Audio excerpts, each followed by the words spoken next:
Interval వరకు తెలిసిపోయింది సినిమాలో ఏమీ లేదు, తిట్లు తప్ప బూతులు తప్ప ఏమీ లేదు, వీళ్ళతో అయ్యేదేం లేదు.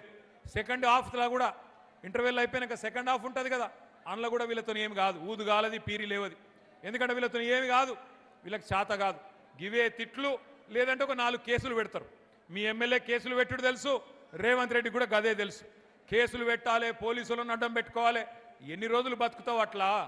అందుకే నేను అంటున్నా, ఇన్ని రోజులు కష్టపడ్డా మా తమ్ముళ్లకు చెల్లెళ్లకు నేను ఒక్కటే మాటిస్తున్నా, మంచిర్యాలలో మిమ్మల్ని ఎవడెవడైతే సతాయిస్తుండో పేర్లు రాసి పెట్టుకోండి, పేర్లు రాసి పెట్టుకోండి. ఎవరిని వదిలిపెట్టే సమస్యనే లేదు, ఏ ఒక్కరిని కూడా వదిలిపెట్టే సమస్య లేదు. నేను కేసీఆర్ గారి లాగా మంచోని కాదు, నేను అంత మంచోని అయితే కాదు.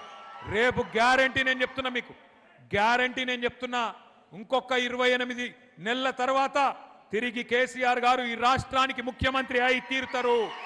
600 తెలంగాణ ప్రజల ఆశీర్వాదంతో మళ్ళీ తెలంగాణ తెచ్చిన నాయకుడే ఈ రాష్ట్రానికి నాయకత్వం వహిస్తాడు. ఈ రోజు ఎవరైతే తోకలూపుతున్నారో అధికారులు వాళ్ళకి నేను చెప్తున్నా, ముఖ్యంగా పోలీసు వాళ్ళు, డ్యూటీ చేయండి కానీ అతి చేయకండి.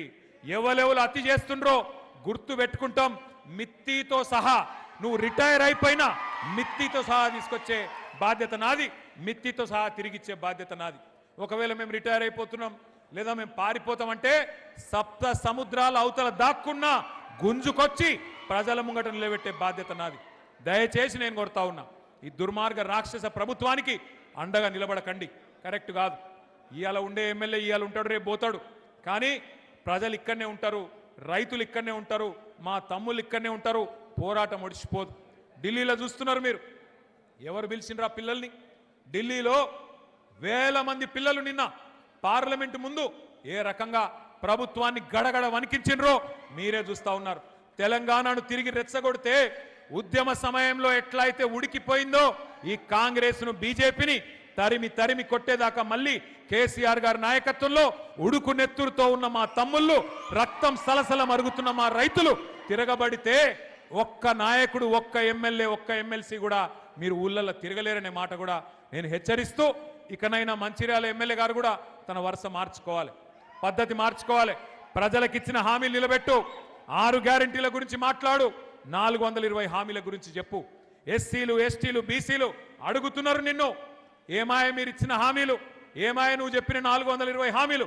పోయి మీ ముఖ్యమంత్రిని పట్టుకో, ఈ పని చేయి, ఈ పని చేయి అని ప్రజల కోసం మంచి చేయించే ప్రయత్నం చేయించు.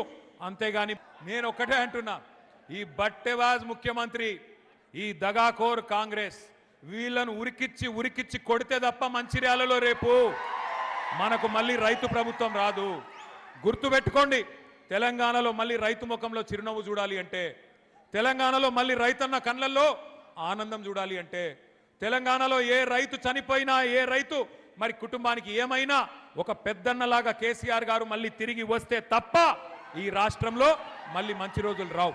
అందుకే దయచేసి నేను చెప్పేది మీ అందరితో ఒకటే, 30 నెలలు గోసబడ్డాం, 31 నెలలు గోసబడ్డాం, ఇంకా మిగిలింది 29 నెలలు మాత్రమే. 29 నెలలు మాత్రమే. ఈ సినిమా అయిపోయింది, ఇంటర్వెల్ దాకా చూసేసినాం. ఇప్పుడు ఎన్డీఎస్ఏ ఎక్కడన్నా చెప్పిందా కన్నెపల్లి కాడ నీళ్లు తీసుకోవద్దని చెప్పిందా? పైన అన్నారం మంచిగానే ఉంది, సుందిల్ల మంచిగానే ఉంది. నీ ప్రభుత్వం వచ్చినాకనే అక్కడ గ్రౌటింగ్ వర్క్ కూడా చేసిండ్రు, 2 బ్యారేజీలు మంచిగానే ఉన్నాయని ఇంజనీర్లు చెప్తున్నారు. ఏం రోగమయ్యా నీకు? కిందికి గలగలా గోదావరి ఏపీకి తరలిపోతున్నది, అక్కడ పట్టిసీమ లిఫ్ట్ నడుస్తూనే ఉన్నది, నీకేం రోగమయ్యా రేవంత్ రెడ్డి అంటే మళ్ళా ఇంకేదో పిచ్చి మాటలు మాట్లాడతాడు. మీరు చూస్తున్నారు ఏం మాట్లాడుతుండో. ఎట్లనయ్యా ముఖ్యమంత్రి గారు, మరి నీళ్ళ సంగతి ఏంది? కరువు వచ్చింది కదా అంటే రక్తం జల్లుండ్రి బీఆర్ఎస్ వాళ్ళది, చల్లితే పంటలు వండుతాయి అని మాట్లాడిండు. మా ప్రశాంత్ రెడ్డి అన్నకు తిక్క ఉట్టింది, నిజంగా రక్తం జల్లమంటావా నా కొడక అని చెప్పి, ఇగో తీసుకోరా పోయి రక్తం అని చెప్పి రక్తం కూడా ఇచ్చిండు. రక్తం ఇచ్చి ఇగో తీసుకొని మాకు పొలాలకు నీళ్ళు, రైతులకైతే నీళ్ళు అని చెప్పి మన నాయకులు బయలుదేరితే ఇక ముఖ్యమంత్రికి ఫ్రస్ట్రేషన్ పెరిగిపోయింది. ఆయనకు తెలిసినవి 2 ఓట్లు తిట్లు. అయితే ఓట్లు పెడతాడు, దొంగ ఓట్లు, లేదంటే తిట్లు తిడతాడు, బూతులు తిడతాడు. 32 నెలల ఏం చేసినామని నేను అడుగుతా ఉన్నా. కేసీఆర్ గారు 10 ఏళ్ల పాటు బ్రహ్మాండంగా నీళ్ళు ఇచ్చిండు. నేను అడుగుతున్నా, ఏమైనా మాట్లాడితే ఒకటే చిల్లర మాట మాట్లాడతాడు. ఏమంటాడు? ఏ జాతి నీది, నీదేం జాతి? నేను చెప్తున్నా రేవంత్ రెడ్డి, ఏ జాతో కూడా నీకు చెప్పాల్సిన టైం వచ్చింది. ఉద్యమ టైంలో ఉద్యమకారుల మీదికి తుపాకీ ఎక్కుబెట్టిన పోరంబోకు జాతి అయితే మాది కాదు. ఉద్యమకారుల మీదికి తుపాకీ తీసుకొని వచ్చిన పోరంబోకు జాతి అయితే మాది కాదు. వలస పాలకుల సంక నాకుతూ సమైక్యవాదుల సంచులు మోసిన దగుల్బాజీ జాతి మాది కాదు. తెలంగాణ తొలి ప్రభుత్వాన్ని 50 లక్షల రూపాయలతో ఒక ఎమ్మెల్యేను కొనుగోలు చేసి దొరికిపోయిన లుచ్చా జాతి అయితే మాది కాదు.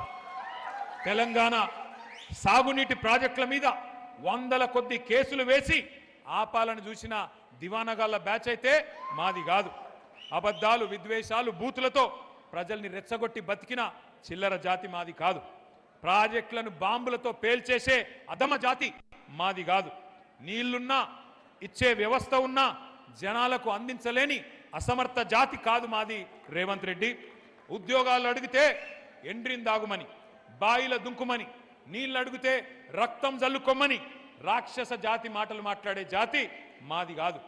అన్ని బాగు చేసి అప్పజెప్పినా ప్రజారంజకంగా పరిపాలించకుండా వానికి వీనికి మూటలు మోసి జనాలను హింసించే రాక్షస నికృష్ట జాతి మాది కాదు. తెలంగాణలో ఉన్నాయి రెండు జాతులు. ఒకటి తెలంగాణను ప్రేమించే జాతి, రెండోది రాష్ట్రానికి ద్రోహం చేసే జాతి. ఎవడిది ఏ జాతో తెలంగాణ ప్రజలకు బాగా తెలుసు. ఎవరు తెలంగాణ తెచ్చిండ్రో, ఎవరు తెలంగాణను ఇవాళ వంచిస్తున్నాడో, ఎవడు తెలంగాణకు అన్యాయం చేస్తున్నాడో అందరికీ తెలుసు. నేను ఒక్క మాట దయచేసి మీరు ఆలోచించాలని చెప్పి నేను కోరుతా ఉన్నా. ఈయనకు బుద్ధి వస్తలేదు రేవంత్ రెడ్డికి. ఇవాళ రైతులు చచ్చిపోయినా మంచిర్యాల జిల్లాలో సోయి లేదు. రైతులు రోడ్లెక్కి ధర్నా చేసినా పంటలు కొనుమని బుద్ధి లేదు. ఆయనకు తెలివి రాదు. అట్లాగే ఇవాళ చివరికి సూర్యాపేట జిల్లాలో గిరిజన రైతులు రక్తం జల్లిండ్రు పోయి. రేవంత్ రెడ్డి చెప్తుండు కదా, పంట పొలాల మీద రక్తం జల్లుమంటుండు కదా, మేము రక్తం జల్లుతామని రక్తం జల్లితే కూడా ఈ ముఖ్యమంత్రి మనసు కరుగుతలేదు. అట్లాంటి పరిస్థితి ఇవాళ రాష్ట్రంలో ఉన్నది. 4 సార్లు రైతు బంధే కొట్టిండి ఇప్పటికి, 4 సార్లు. ఒక్కసారి దయచేసి నేను మీకు గుర్తు చేయదలుచుకున్నా. ఆ రోజు ఏం చెప్పిండు రాహుల్ గాంధీ అంటే, ఆయన వచ్చిండు వరంగల్కు, వచ్చి ఏం డైలాగులు కొట్టిండు, మా కాంగ్రెస్ గుద్దుండ్రి మంచిర్యాలలో, మీకు ఇది చేస్తాం అది చేస్తాం అని రైతులకు ఏమేం కళ్ళబొల్లి కబుర్లు చెప్పిండో ఒక్కసారి మీరు చూడాలని చెప్పి కోరుతా ఉన్నా. ఆ వీడియో ప్లే చేయాలని చెప్పి మనోళ్ళని కోరుతా ఉన్నాం.